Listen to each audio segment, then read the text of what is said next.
bem alto, lá em cima, os que participaram. Muito bem, Deus te abençoe. Foi mais um marco poderoso na vida da igreja. Pelo que a pastora Eusete me falou ontem à noite, mais ou menos 11 mil pessoas se inscreveram para o seminário. Pregamos lá ontem à noite, mesmo com a chuva, eu creio que tinha perto de 9 mil pessoas, e 172 pessoas foram batizadas poderosamente pelo Espírito Santo de Deus. Irmãos, nós estamos vivendo um momento de glória. A igreja precisa vivenciar isso, sentir, perceber o que Deus está fazendo. É um momento tremendo. Só aqui na Igreja da Pedreira, no mês de março, nas 5 segundas-feiras, além de um trabalho que a juventude fez, que teve 28, mas só aqui, nas 5 segundas-feiras, nós tivemos 428 pessoas batizadas com o Espírito Santo. E não paramos. A noite de glória vai continuar. Porque eu penso e creio que nós estamos chegando, começando, iniciando um grande reavivamento espiritual dentro de Belém. O que é reavivamento? Reavivamento é quando o vento sopra sobre uma fogueira que está só assim aquele braseiro com algumas cinzas, e quando o vento sopra, as brasas se reavivam e a labareda cresce. Pois eu acho que é tempo de Deus fazer soprar poderosamente o seu Espírito sobre Belém, para que a obra do Espírito Santo aconteça de maneira tremenda e nós possamos ver frutos do avivamento. Famílias inteiras se rendendo a Jesus. Gente tomando decisão por Cristo. Toda a sua família que ainda não é convertida, se convertendo, porque quando há um reavivamento, acontecem coisas sobrenaturais. E eu quero fazer uma convocação. Nós precisamos de guerreiros. Quando não é a pregação ainda, quando Gideão se preparou para aquela batalha, e 32 mil se apresentaram, a primeira coisa que ele disse: olha, todo mundo que está com saudade de casa, que tem medo da guerra, que tem medo de enfrentar o inimigo, pode voltar, porque o anjo falou para ele: eu preciso de guerreiros. 22 mil foram embora, sobraram 10 mil. E no fim sobraram quantos? Fala bem alto para me ouvir. Quantos sobraram? 300. E aí o Gideão foi que ficou desanimado, né? Eu acho que ele olhou 300 homens. E aí ele olhou lá o exército inimigo, milhares, milhares e milhares. Quase 100 mil. E ele disse: agora é que não vai dar. E Deus falou para ele: é com esse grupo que nós vamos ter uma batalha diferente. Deus vai pelejar por vocês. Nós conhecemos a história. Irmãos, no reino de Deus, eu tenho dito, o reino de Deus é feito por pessoas determinadas, Gente que está começando toda semana um projeto e abandonando, não vai para frente no reino de Deus. Eu louvo a Deus porque você está aqui. E eu creio que vai estar domingo de novo. Mas nós temos, não tem ninguém aqui hoje que pensa assim, mas há um grupo na igreja que procura motivo. Qualquer detalhezinho pequenininho, a pessoa troca, está na casa de Deus por outra atividade. Sabe qual vai ser o futuro espiritual desse grupo? Nenhum. Não vão ganhar alma, não vão ser líder de célula, não vão ter crescimento, mas você que está aqui na presença de Deus, eu creio que a palavra hoje vai falar muito forte com cada um de nós e coisas tremendas vão acontecer. Quem pode crer nisso, diga amém. Vamos ficar em pé um minutinho? O texto foi dado, São Lucas 19, versículo 28. E dito isto, prosseguia Jesus subindo para Jerusalém. Ora, aconteceu que ao aproximar-se de Betfagé e de Betânia, junto ao Monte das Oliveiras, enviou 2 dos seus discípulos, dizendo: Ide à aldeia fronteira, e ali ao entrardes, achareis preso um jumentinho que jamais homem algum montou. Soltai-o e trazei-o. Se alguém vos perguntar, por que o soltais? Assim respondereis, porque o Senhor precisa dele. E indo, os que foram mandados acharam, segundo ele lhes dissera. Quando estavam soltando o jumentinho, seus donos lhes disseram: por que o soltais? Responderam: porque o Senhor precisa dele. Então o trouxeram e, pondo as suas vestes sobre ele, ajudaram a Jesus montar. E indo ele, estendiam no caminho as suas vestes.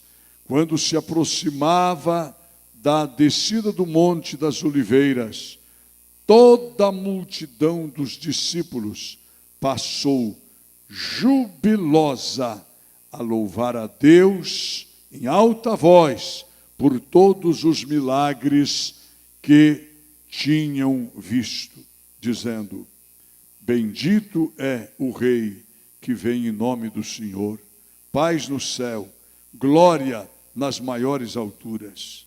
Hosana, diz um outro texto, ao que vem em nome do Senhor. Ora, alguns dos fariseus disseram-lhe: Senhor, mestre, repreende os teus discípulos. Mas ele lhes respondeu: eu asseguro-vos, se estes ou se eles se calarem, as próprias pedras clamarão. Levante a sua mão, pastor Walter. Vamos orar. Erga a sua mão. Comece a glorificar a Jesus. Vamos pedir que o Senhor fale conosco poderosamente nesta noite. Levante as suas mãos. Pai, nós estamos aqui, Espírito Santo de Deus, e a Tua palavra, ela é refrigério, a Tua palavra, ela nos renova e traz vida. Então, nessa noite, nós queremos receber da Tua palavra, queremos estar com nossos corações abertos, ávidos por receber de Ti. Pai, nós oramos e repreendemos todo bloqueio, Deus, todo impedimento para que a Tua palavra chegue até nós e produza frutos. Em o nome de Jesus, Espírito Santo, tudo está preparado, nós queremos receber mais de Ti, que a Tua palavra possa entrar em nossos corações e em nossas mentes. Nós nos submetemos ao Teu querer e à Tua vontade, em o nome de Jesus, que assim seja. Amém, Jesus. Podem sentar. A palavra de Deus nos ensina coisas interessantes nessa leitura. Aqui nós estamos naquele dia que Jesus estava de volta a Jerusalém e que ele já havia dito para os discípulos: é necessário que o Filho do Homem seja entregue nas mãos dos pecadores, seja morto, mas ao terceiro dia ressuscitará. Então preste atenção que há muito Jesus vinha dizendo para os discípulos que tal coisa iria acontecer. Mas, meus irmãos, existem determinados momentos na vida da pessoa, do ser humano, quando a luta é muito grande, quando acontece algo que praticamente nos deixa em estado de choque, parece que há um bloqueio total e a pessoa se esquece de tudo. Aconteceu com os discípulos. Nós vamos ouvir isso mais com detalhe na pregação do domingo que vem. Quando Jesus morreu, deu um branco na mente de todos os que andaram com ele 3 anos e meio, e parece que eles esqueceram tudo que ele havia profetizado e dito que iria acontecer. Mas aqui, no texto de hoje, eu gosto muito de observar o contexto histórico, para termos um entendimento melhor desta leitura. É bom saber o que estava acontecendo em Judá naquela época, quais eram os acontecimentos daquela época, qual era o contexto histórico, político de Israel. Primeiro, mais uma vez, Israel estava sob o domínio de um grupo estrangeiro. Agora, Roma. Roma, naquela época, dominava toda aquela região. Os exércitos de Roma saíram conquistando os países. E ao chegar num país e conquistar, eles escolhiam um rei. Se era um país que tinha rei, eles escolhiam alguém do país para reinar, colocavam um governador, deixavam lá uma parte do exército, e aquele país passava a pagar tributo ao dominador. Isto é, a maior parte da riqueza do país era levada.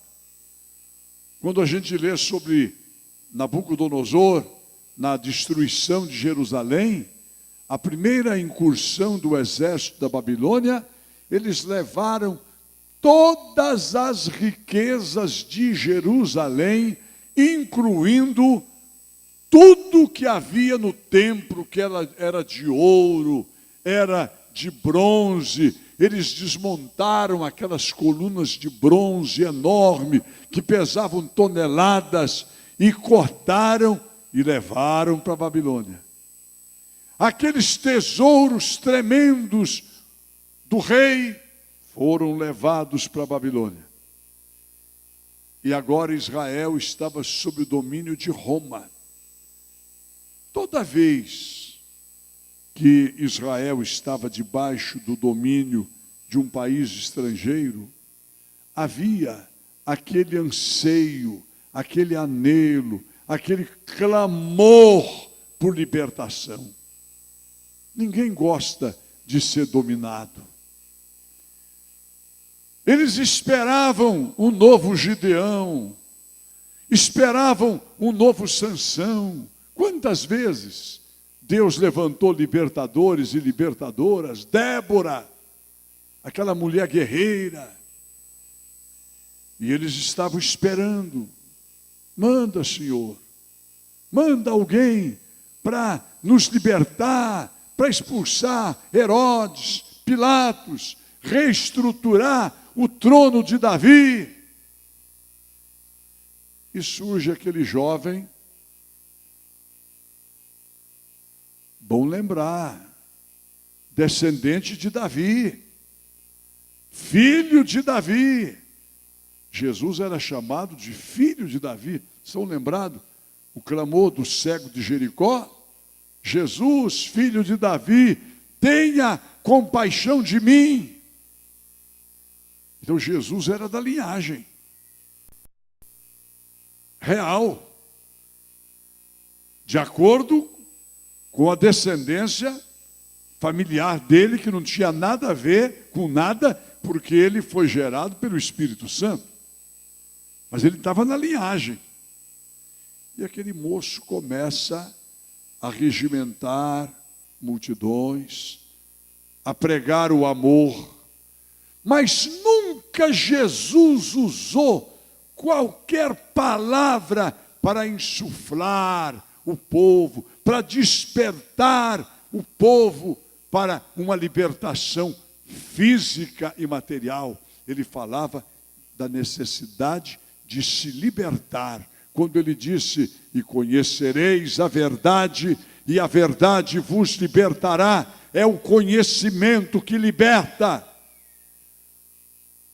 Alguém se levantou, veja o orgulho daquelas pessoas, e disseram, olha, nós somos descendentes de Abraão, nós nunca fomos escravos de ninguém.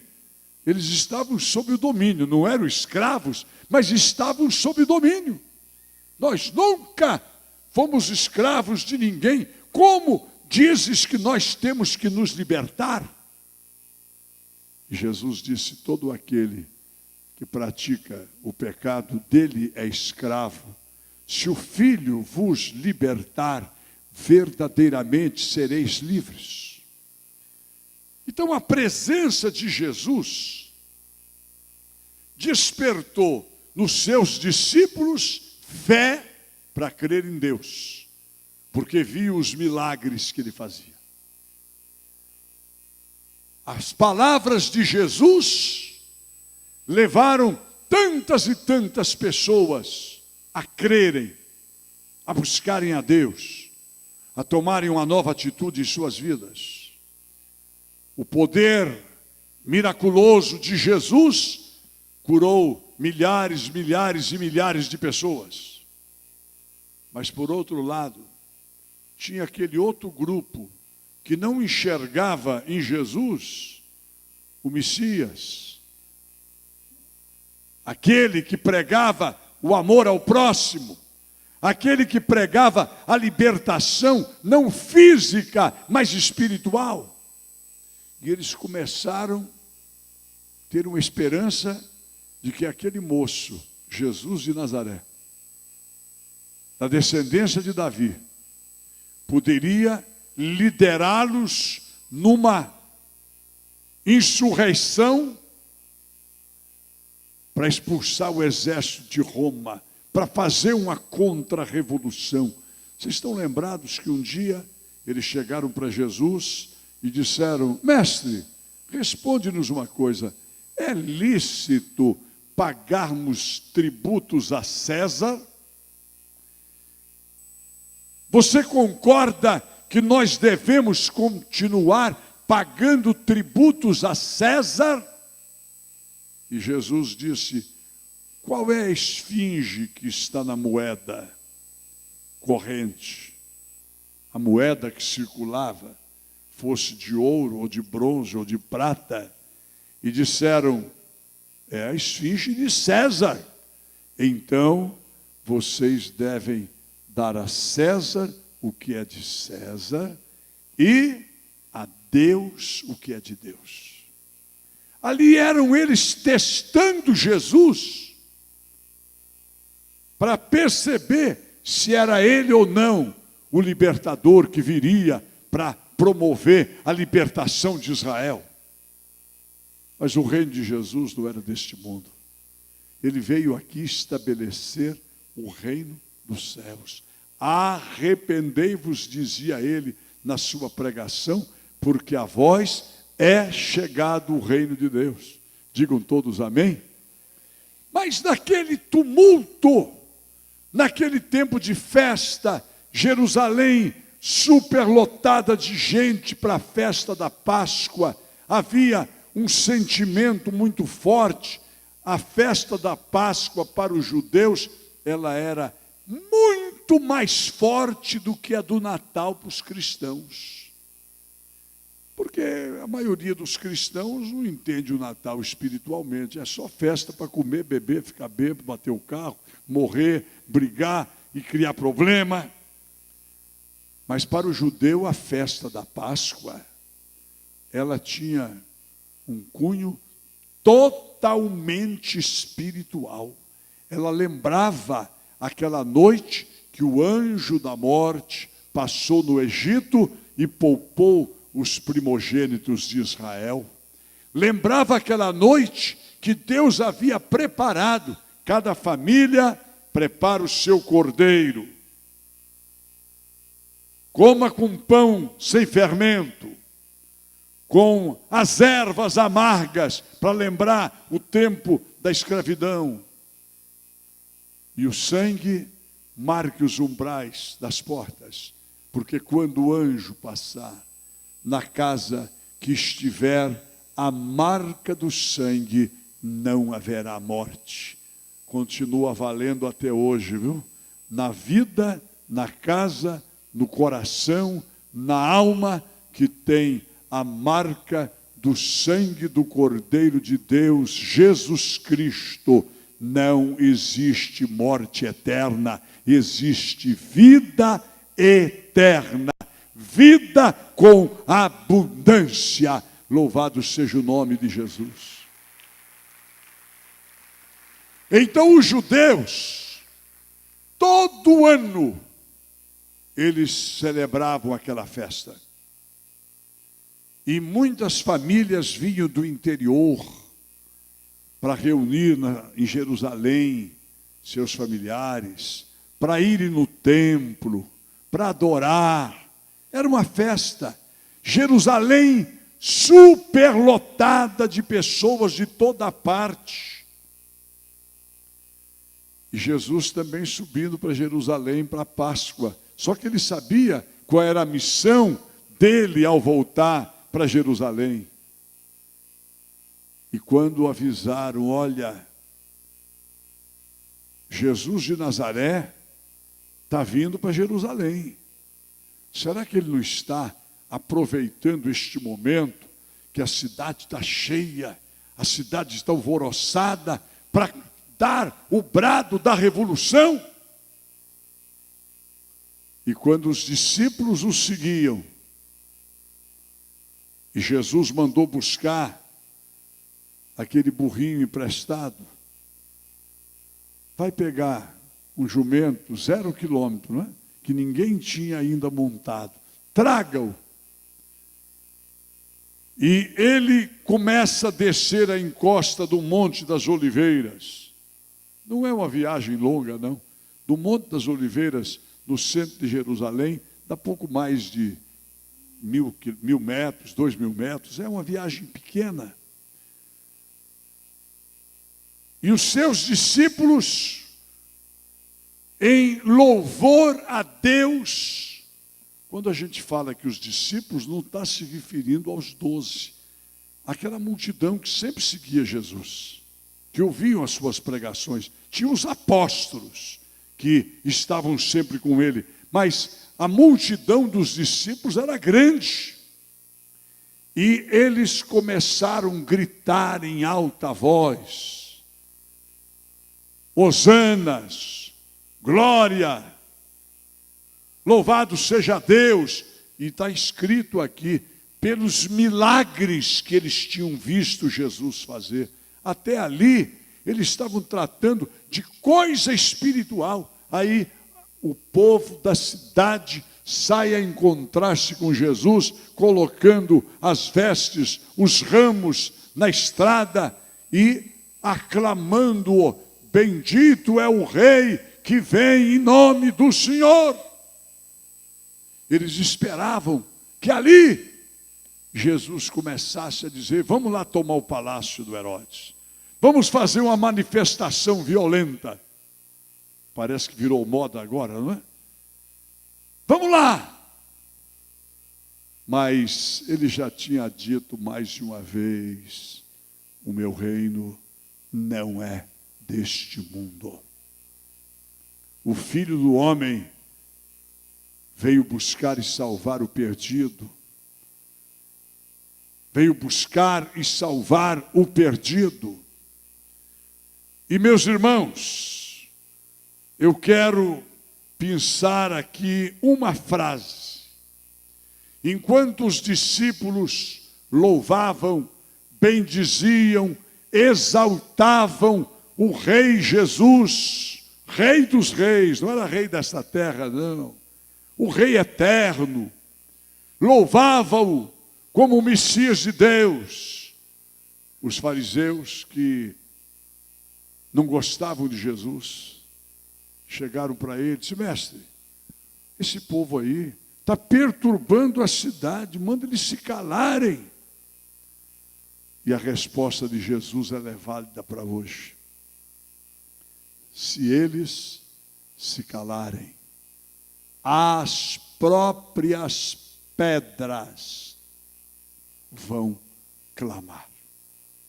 As pedras clamarão se eles se calarem. Eu quero nesta noite destacar esta frase, porque, meus irmãos, eu tenho visto muita pedra clamar. E até dou graças a Deus. Enquanto muitas vezes a igreja de Jesus, que somos nós, a igreja não dá testemunho de Jesus, ou quando eu digo alguns não dão testemunho de Jesus, onde quer que estão, de vez em quando você vê alguém que não tem nada a ver com o reino de Deus, um cantor, e ele vai cantar, e ele canta uma música em louvor a Jesus. E eu me lembrei agora uma coisa muito antiga, que os mais antigos como eu vão lembrar. 1970, na Copa do Mundo, quem é que assistiu aquela Copa que o Brasil foi tricampeão? Levanta a mão. Muita gente talvez não tenha entendido, porque o conhecimento da história política do mundo daquele tempo era diferente, era menor do que hoje. Não tinha o Face, não tinha o WhatsApp, não tinha essas coisas. Um jogador da Tchecoslováquia, que estava jogando contra o Brasil. Quem era a Tchecoslováquia? Hoje não existe mais esse país. Hoje existe a República Tcheca, que foi desmembrada, outras repúblicas daquele país, a Sérvia, Montenegro e tal. Mas naquele tempo era um país, Tchecoslováquia, país dominado pelo comunismo. País onde a pregação do evangelho era restrita. País onde não havia liberdade religiosa. E aquele jogador, parece que até o nome dele era Petrus, algo assim. Petrovic, algo assim. Ele faz o primeiro gol contra o Brasil e ele se ajoelhou e fez o sinal da cruz, que todo mundo sabe que é o sinal do cristianismo. Nós não usamos fazer o sinal da cruz, porque nós já temos o Senhor ressuscitado na nossa vida. Mas aquela atitude foi tão extraordinária, eu vibrei quando eu vi aquilo. Talvez se fosse no Brasil, muitos crentes iam ficar: esse cara aí, não é? Mas lá, diante das televisões do mundo inteiro, um jovem de um país comunista, de um país que pregava o ateísmo, ele ter coragem de se ajoelhar para o mundo todo ver e fazer o sinal do cristianismo. Foi tremendo aquilo. Não era a pedra clamando? Se estes se calarem, as pedras clamarão. Eu me recordo que uma vez, um cantor famoso do Brasil gravou uma música, Jesus Cristo, E assim que aquele long play saiu, era long play aquele tempo, né? Aquele pastelão assim, alguém me emprestou e eu cheguei no programa de rádio que eu fazia em Vitória da Conquista e eu abri o programa de rádio tocando aquela música. Foi um escândalo para os crentes da cidade, de outras denominações. Eu recebi telefonemas, um irmão muito amado, ele foi lá na minha casa: pastor, o senhor não se enganou de deixar tocar aquela música no seu programa? Eu disse: não, meu irmão, fui eu que levei e mandei tocar. Mas não pode, as pedras podem clamar. É uma pessoa que talvez não conheça Jesus como Salvador, mas ele fez uma música, primeiro, que não tem nada antibíblica. Ele escreveu sobre Jesus, cantou sobre Jesus. Deixa as pedras clamarem. Quanta gente não é tocada muitas vezes pela música tocada, cantada? Naquele tempo o evangélico não ia na televisão. Hoje não. Hoje você assiste na Globo, na Record, nos outros canais, os cantores evangélicos indo lá, dando testemunho de Jesus, dando o testemunho da fé e cantando. Já estão fazendo até festival evangélico patrocinado pela Globo. Isso é milagre. Não é milagre, não. Isso é economia. Eles sabem que hoje 30% da população brasileira é evangélica e eles querem alcançar também esse mercado. Não importa. Importa é que o evangelho seja pregado. As pedras clamarão se nós nos calarmos, mas não vão clamar aqui em Belém, porque aqui eu tenho certeza que esta multidão que está aqui está ávida por falar de Jesus e tem feito isso todo dia, em todo lugar. É tempo de falarmos de Jesus. É tempo de dizermos ao mundo que não há outra esperança. Em 1964, houve, ou 63, houve uma campanha mundial de evangelização e era muito comum a gente chegar nas cidades, naquele tempo que crente era muito pouco, nós éramos 1,5% da população brasileira, mas as igrejas se mobilizaram e você chegava numa cidade, você encontrava grandes muros com a frase: Jesus Cristo é a única esperança. Você encontrava na beira das estradas, nos barrancos, o povo evangélico saía de noite com aqueles baldes, com a brocha, como se fazia no tempo das políticas, escrevendo o nome dos candidatos, escrevendo nos barrancos: Jesus Cristo é a única esperança. Pois eu vou dizer para os meus irmãos que estão aqui: Jesus Cristo continua sendo a única esperança. Não apenas de salvação da alma. Eu vou além. Eu tenho falado muito sobre isso. Fora da igreja. Em reuniões que não tem nada a ver com a igreja. Eu tenho falado. Você quer mudar o mundo? Não adianta mudar regime, não adianta mudar os governos, porque você vai acompanhando a história, muda que muda e muda de novo, mas não muda quase nada. Porque o grande problema está dentro do homem. Talvez o assunto mais batido hoje, em Belém, no Pará, seja a violência. E é terrível. Belém está colocada como a 23ª cidade mais violenta do mundo. Ainda tem 22 que tem mais assalto do que aqui. Aí já tem assaltante assaltando assaltante, não é? Quantos aqui já foram assaltados alguma vez? Levanta a mão lá em cima, assim. Lá em cima. Eu também. Aqueles que não foram, que Deus te livre. Mas você está envolvido nesse negócio aqui, porque toda hora tem alguém querendo tomar o que é nosso. E graças a Deus, quando só leva o celular, quando só leva o 10 real, não é? Quando só leva o relógio, o cordãozinho de bijuteria, que o cara pensa que é ouro, mas não é. Graças a Deus por isso. O pior é que às vezes o sujeito está nervoso e acaba até ferindo pessoas. E aí você me pergunta, pastor, como é que resolve isso? Lá no Rio de Janeiro, em algumas áreas melhorou muito. Mas você sabe o que aconteceu? Eles hiperpoliciaram algumas favelas do Rio.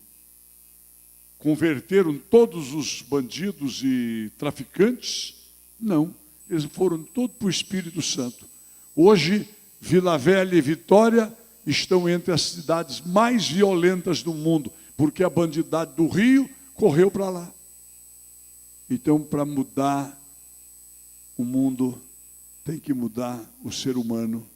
E só Jesus pode mudar o ser humano por dentro. Só Jesus. Não tem outro poder.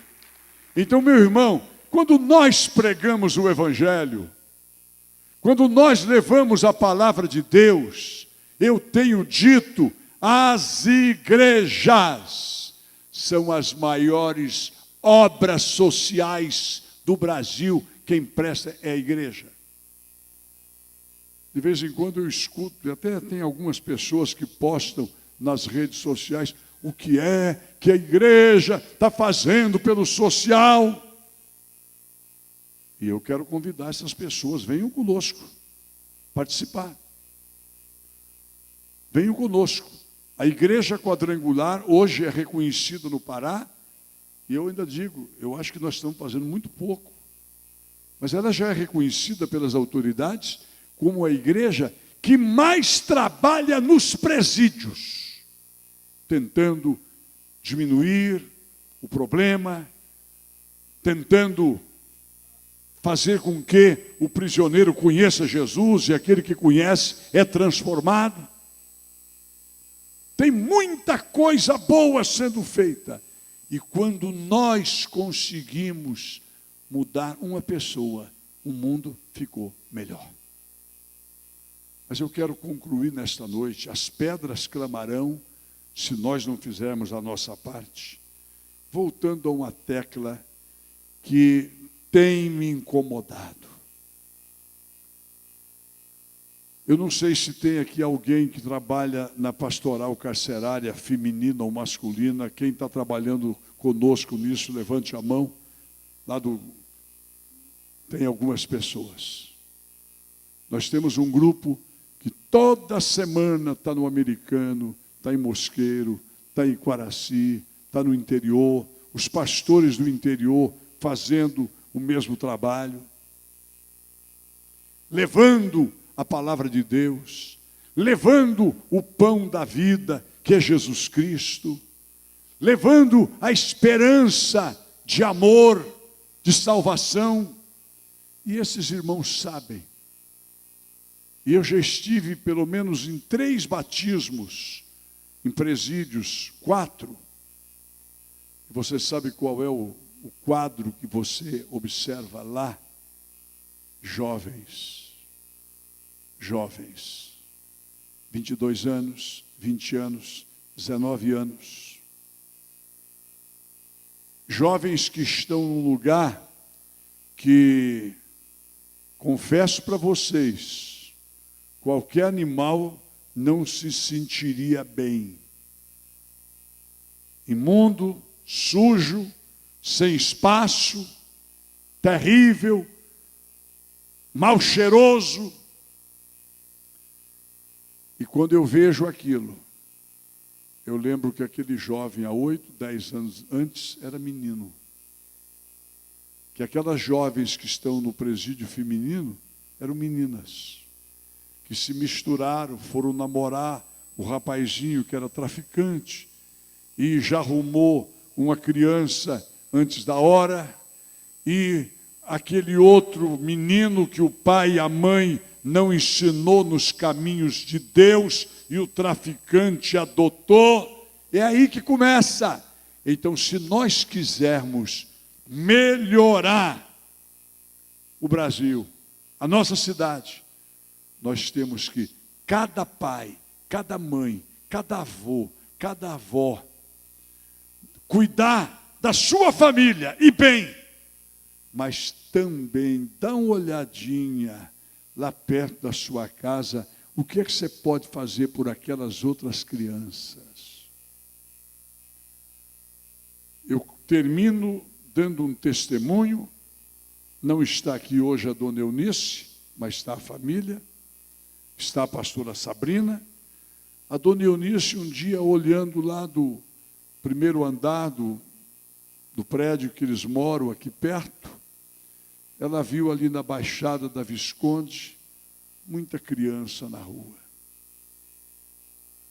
E ela chamou alguém e disse: nós temos que evangelizar essas crianças. E botou alguém para trazer aquelas crianças para a célula na sua casa. 10, 12 crianças sem nenhum princípio de higiene, de moral, que não é nem fácil a pessoa receber em casa. Mas onde é que está o amor cristão? O amor cristão ensina isso. E começaram aquele trabalho. Várias daquelas crianças já estão batizadas nas águas, batizadas no Espírito Santo, não tinham documento, não tinham registro civil, não recebiam bolsa nenhuma, não estavam na escola, trabalharam ali aquele grupo, tiraram documento, cadastraram, registraram nas bolsas. Não tinha um banheiro no barraco que eles moravam, não tinha uma torneira de água. Tudo isso foi providenciado. E hoje são crianças que estão ressocializadas, correndo risco, aquelas meninas de 9, 10 anos, de daqui a pouco estarem na marginalidade. Irmãos, se a igreja se calar, as pedras vão clamar. Agora, é muito fácil eu dizer: olha, a igreja não está fazendo nada. A igreja sou eu. Todos nós somos responsáveis.